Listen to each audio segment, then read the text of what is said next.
बिस्मिल्लाहिर्रहमानिर्रहीम। अस्सलामुअलैकुम नाज़रीन कराम, नई वीडियो में आपको खुश आमदीद कहते हैं। इस वक्त अगर इम्पोर्टेड हुकूमत के लिए ये कहा जाए कि गल वध गई है मुख्तारिया, तो ये कहना गलत नहीं होगा। इस कश्ती में सुराख हो चुके हैं और इस डूबती हुई कश्ती से अब न सिर्फ उतरने की बातें हो रही हैं, बल्कि अब इस हुकूमत के बिल्कुल यकसर खिलाफ जाने के हवाले से पहला ऐलान हो चुका है। मौलाना फजलुर रहमान ने हुकूमत के खिलाफ तहरीक चलाने, जी हां, बाकायदा तहरीक चलाने का ऐलान कर दिया है। इस हवाले से कुछ बड़ी एक्सक्लूसिव डिटेल्स हैं। इस वक्त अंदर खाते चल क्या रहा है और 2 वोटों पर जो हुकूमत कायम है, इस हुकूमत की किस तरह से अब बिसात लपेटी जाएगी, ये तमाम तर डेवलपमेंट्स हैं। लेकिन इस वक्त कप्तान की वापसी का मुतालबा हो चुका है और बैनुल अक़वामी इशारे मिलना शुरू हो चुके हैं। पाकिस्तान के मुक्तदर हलकों के लिए भी, पाकिस्तान के ताकतवर तरीन हलकों के लिए भी बड़े वाज़े इंडिकेटर्स इस वक्त पाकिस्तान के बिरादर मुल्कों से आना शुरू हो चुके हैं और इम्पोर्टेड हुकूमत की कश्ती भंवर में फंस चुकी है। इस इम्पोर्टेड हुकूमत की पॉपुलैरिटी का ग्राफ तारीख की किसी हुकूमत की निचली तरीन सतह पर होगा। इसे देखकर पाकिस्तान के साथ जो आलमी महाज पर हुआ है, ये इस कदर शर्मनाक है, ये इस कदर अनएक्सपेक्टेड है कि पाकिस्तान की फॉरेन पॉलिसी पर सवालात खड़े हो गए हैं। और इस वक्त हो क्या रहा है पाकिस्तान के साथ, इसका भी हम जायजा लेते हैं। अब ब्रिक्स का समिट हुआ, चाइना ने उसे होस्ट किया और चाइना के अंदर तमाम तर ममालिक को बुलाया गया, इधर उधर के ममालिक भी आए, लेकिन पाकिस्तान इस समिट से गायब था। अब यहां से पाकिस्तान के गायब होने का सवाल बड़ा अहम है, लेकिन अब इस पर दफ्तर खारजा ने तस्दीक की है और मामला सिर्फ ये नहीं है कि चाइना ने हमें नहीं बुलाया, चाइना ने किसके कहने पर हमें नहीं बुलाया। ये मामला पहली मर्तबा तारीख में हुआ है कि चाइना ने एक कंट्री को, एक मुल्क को पाकिस्तान की शिरकत को वीटो करने का इख्तियार दे दिया है। और इस वक्त सूरत हाल ये बन चुकी है कि भारत का वजीर आजम नरेंद्र मोदी न सिर्फ ब्रिक्स समिट में आया, बल्कि अब वो मकबूजा वादी में इंतहाई मुतनाज़ इलाके, वहां पर G20 का समिट करने जा रहा है। पूरी दुनिया के G20 बड़े ममालिक के सरबराहान मकबूजा वादी में जाएंगे और ये भारत में समिट होगा, यानी कि वो सारे ठप्पा लगा रहे होंगे कि ये भारत का इंटीग्रल हिस्सा है। G7 के समिट में मोदी गया हुआ है और वहां पर जो बाइडन उसे आकर मिल रहा है, जबकि दूसरी जानिब रूस और चीन के साथ इनके ताल्लुकात बड़े खराब होंगे कि ये वेस्ट को खुश कर रहे हैं। यही तो खान की पॉलिसी थी, रूस से वो तेल भी खरीद रहे हैं और चीन ने भारत के कहने पर पाकिस्तान को वीटो भी किया है। इस हवाले से पाकिस्तानी दफ्तर खारजा ने तस्दीक की है कि ब्रिक्स सरबराही इजलास में एक रुकन ने पाकिस्तान की शिरकत को रोक दिया। उम्मीद है आइंदा तरक्की पजीर ममालिक की शिरकत को यकीनी बनाया जाएगा। ये आप इस स्टेटमेंट के अंदर जो दुख है, इस स्टेटमेंट के अंदर जो कर्ब है, उसे भी महसूस कीजिएगा। बतौर पाकिस्तानी यकीन माने, इस इम्पोर्टेड हुकूमत की वजह से जो ये इकदाम हुआ है, इसकी किसी को खुशी नहीं हुई। और दफ्तर खारजा ने कहा कि आलमी तरक्की पर आला सतही डायलॉग ब्रिक्स ज़िमनी तकरीब के तौर पर मुनकिद किया गया।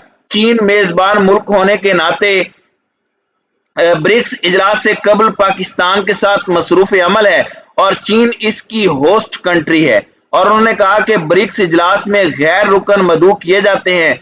अफसोस है कि एक रुकन ने पाकिस्तान की शिरकत को रोक दिया।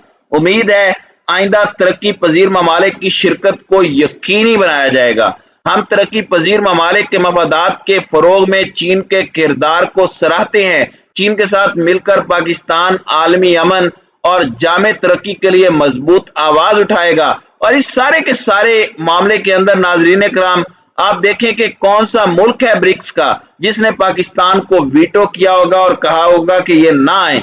वो जाहिर बात है भारत है। ये बड़ी अहम डेवलपमेंट है। हमारे इंपोर्टेड वजीर आजम इससे पहले भी तरले करते रहे चाइना के कि आप खुदा का वास्ता है हमें बुला लें, मेरा दौरा हो जाए, लेकिन वो बुला नहीं रहे। चीन ने बुलाया भी तो किसको? शाह महमूद कुरैशी को। तुर्की ने किसको मदऊ किया? शाह महमूद कुरैशी को। اگرچہ آرمی چیف نے چائنا کا دورہ کیا، اس کے بعد چین نے آپ کے بینکس کے اندر لون رکھوایا، شہباز شریف کا دورہ سعودی عرب ناکام ہوا، اب آرمی چیف نے سعودی عرب کا دورہ کر لیا۔ ایک طرح سے انڈائریکٹ میسج یہ جا رہا ہے کہ ہم پاکستان کے ساتھ کھڑے تو ہیں، لیکن اس امپورٹڈ گورنمنٹ کی پاپولیرٹی کے پیش نظر ہم ان کے ساتھ کوئی معاملات نہیں کرنے والے۔ اور ایک انڈائریکٹ میسج عمران خان کے وائس کیپٹن کو بلا کر یہ بھی دیا گیا ہے کہ ہمیں کیا سوٹ کرتا ہے۔ ان ممالک کو ایک آزاد خود مختار پاکستان سوٹ کرتا ہے جس پر ویسٹ کا ٹھپا نہ لگے اور جو ویسٹ کا پٹھو نہ بنے۔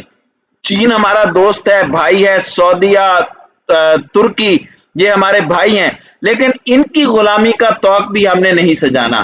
ہمیں ایک آزاد فارن پالیسی رکھنی ہے جو پاکستان کے لوگوں کے حقوق کا دفاع کرے، جس کا مفاد پاکستان کے لوگوں کا مفاد ہو۔ اب یہاں پر آپ نے ایک باریک بات سمجھنی ہے کہ چائنا مسلسل امپورٹنس دے رہا ہے ملٹری کو، ترکی دے رہا ہے، سعودیہ بھی یہی کر رہا ہے۔ اس وقت لگ یہ رہا ہے کہ یہ چاہتے ہیں کہ وہی عمران خان اور فوج ایک مرتبہ پھر دوبارہ ایک پیج پر آئے۔ عمران خان تو پہلے ہی یہ بات کہہ چکے ہیں کہ پاکستان کو اگر آپ نے بچانا ہے، پاکستان کے دفاع کی اگر کوئی ضامن ہے تو وہ پاکستان کی افواج اور پاکستان تحریک انصاف ہے۔ یہ وہ والا کمبینیشن ہے جو ایک پیج کا کمبینیشن تھا، اور یہ ریویو ہونا اس وقت بہت زیادہ ضروری ہے، ریوائیو ہونا بہت زیادہ ضروری ہے۔ اب حالات ایسے بن چکے ہیں کہ جتنا مرضی اس غیر فطری اتحاد کو جوڑ کر رکھیں، یہ ٹوٹ رہا ہے۔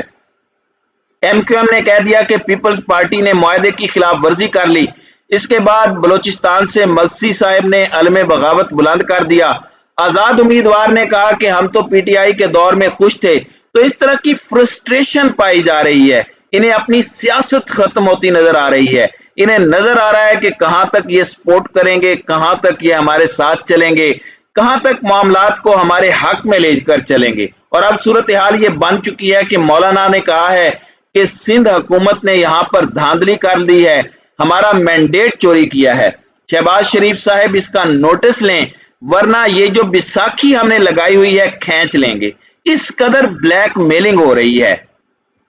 مولانا صاحب جو اس خواب کے آرکیٹیکٹ تھے، جو اس پروجیکٹ کا سہرا اپنے گلے میں سجاتے تھے، جو کہتے تھے کہ عمران خان کو میں نے نکالا، امریکہ نے نہیں نکالا، سب کو اکٹھا میں نے کیا، لیکن مولانا فضل الرحمان کی جماعت نے اب سندھ حکومت کے خلاف تحریک کا اعلان کر دیا ہے۔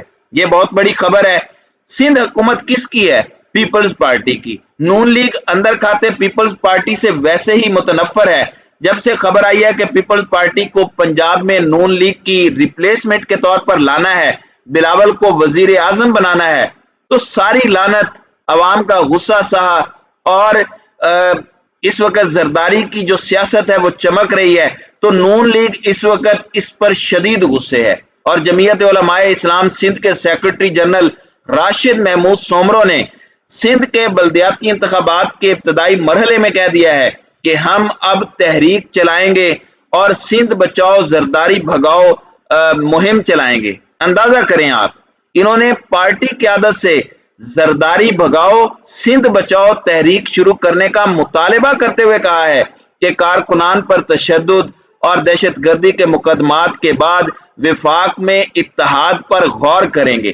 اب اگر مولانا ڈٹے رہتے ہیں تو ان کی اپنی پارٹی میں بغاوت ہوگی، ان کی اپنی پارٹی گلے پڑے گی ان کے، اور وہاں پر اب انہیں اپنی پارٹی کو بھی یونائٹڈ رکھنا اس وقت تقریباً ناممکن ہوتا جا رہا ہے۔ آپ یہ دیکھ لیں کہ 2 ایم این ایز جانے ہیں اور شہباز شریف کا دھڑن تختہ ہو جانا ہے۔ گورنر تو بدل لیا، صدر یہ کیسے بدلیں؟ صدر اعتماد کے ووٹ کا کہہ دے گا، اور اس جال میں اور اسی گڑے میں نون لیگ گرے گی جس میں انہوں نے عمران خان کو گرایا تھا۔ عمران خان کو تو 22 کروڑ عوام نے ہاتھ دے کر اس کنویں سے نکال لیا، انہیں تو نکالنے والا بھی کوئی نہیں ہونا۔ اور اس وقت اس قدر ان کی کشتی بھنور میں ہے کہ آپ اندازہ نہیں کر سکتے کہ صورتحال بن کیا گئی ہے۔